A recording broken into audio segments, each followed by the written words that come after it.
बंगाल में शुरू दादा का राज, योगी मॉडल से होगा पूरे बंगाल का सुधार। अभी से कांपने लगा जहांगीर खान, घुसपैठियों की कमर टूटनी तय। शाह ने कान में बोली शुभेंदु की बहुत बड़ी बात। बंगाल में शुभेंदु अधिकारी ने लिया मुख्यमंत्री पद की शपथ। मोदी शाह के चेहरे पर दिखी खुशी। योगी ने भी दिया शुभेंदु को आशीर्वाद। अब बंगाल में चलेगा योगी मॉडल। जिसने ममता को 2-2 बार हराया, उसी को मिली सत्ता की चाबी। अमित शाह ने क्यों खेला सबसे बड़ा दाव? 10 कारण जानकर रह जाएंगे आप हैरान। जी हां, अब बंगाल को नया अधिकारी मिल गया है, क्योंकि जिस नेता ने योगी के पैर छूकर आशीर्वाद लिया था, उसी शुभेंदु अधिकारी ने बंगाल के नए मुख्यमंत्री के तौर पर शपथ ले ली है। और इसके साथ ही बंगाल की सत्ता के सिंहासन पर अब दादा बैठ चुके हैं। ब्रिगेड परेड ग्राउंड में हुए भव्य समारोह में जैसे ही शुभेंदु अधिकारी ने शपथ ली, वैसे ही पूरे मैदान में जय श्री राम के नारे गूंजने लगे। मोदी शाह भी मंच पर मुस्कुराते दिखाई दिए, क्योंकि बीजेपी ने आखिरकार बंगाल में अपने सबसे आक्रामक चेहरे पर सबसे बड़ा भरोसा जता दिया। सोशल मीडिया पर लगातार कहा जा रहा है कि अब बंगाल में योगी मॉडल की एंट्री हो चुकी है। वही शुभेंदु अधिकारी, जिन्होंने चुनाव प्रचार के दौरान योगी के पैर छूकर आशीर्वाद लिया था, अब वही बंगाल की सत्ता संभाल रही हैं।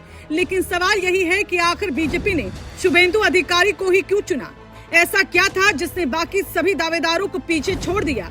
चलिए आपको बताते हैं वो 10 बड़े कारण जिनकी वजह से अमित शाह ने शुभेंदु को बंगाल का नया कप्तान बना दिया। दरअसल शुभेंदु अधिकारी की सबसे बड़ी ताकत उनका जीत का रिकॉर्ड माना जा रहा है। उन्होंने ममता बनर्जी को सिर्फ चुनौती नहीं दी, बल्कि 2-2 बार राजनीतिक नुकसान पहुंचाया। 2021 में नंदीग्राम में ममता को हराकर उन्होंने पूरे देश का ध्यान अपनी तरफ खींच लिया था।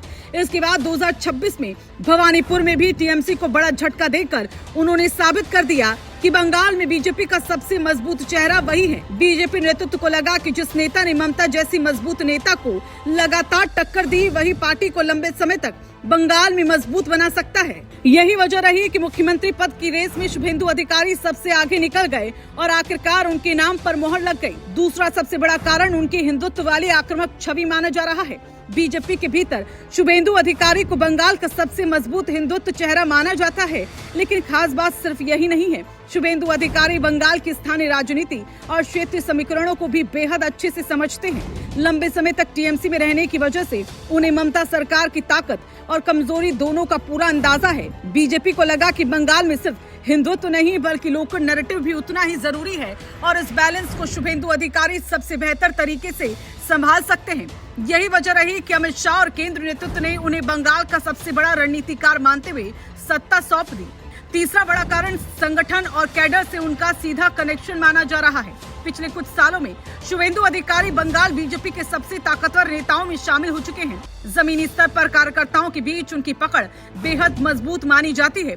चुनाव प्रचार के दौरान भी वो लगातार फ्रंट लाइन पर दिखाई दिए। चाहे टीएमसी को घेरना हो या बूथ स्तर पर रणनीति तैयार करनी हो, हर बड़े फैसले में शुभेंदु की अहम भूमिका रही। सोशल मीडिया पर लगातार पोस्ट वायरल हो रहे हैं कि अब बंगाल में भी यूपी जैसा सख्त प्रशासन देखने को मिल सकता है। सबसे ज्यादा चर्चा उस तस्वीर की हो रही है जिसमें शुभेंदु अधिकारी ने मंच पर योगी आदित्यनाथ के पैर छूकर आशीर्वाद लिया था। बीजेपी समर्थक अब उसी तस्वीर को बंगाल की नई राजनीति का प्रतीक बता रहे हैं। अपराध, बमबाजी, घुसपैठ और राजनीतिक हिंसा जैसे मुद्दों पर शुभेंदु लगातार सख्त बयान देते रहे। यही वजह है कि समर्थक उन्हें बंगाल का दूसरा योगी कह रहे हैं। सोशल मीडिया से लेकर राजनीतिक गलियारों तक अब एक ही बात गूंज रही है कि बंगाल में दादा का राज शुरू हो चुका है और योगी मॉडल वाला वादा अब जमीन पर उतरता दिखाई दे सकता है।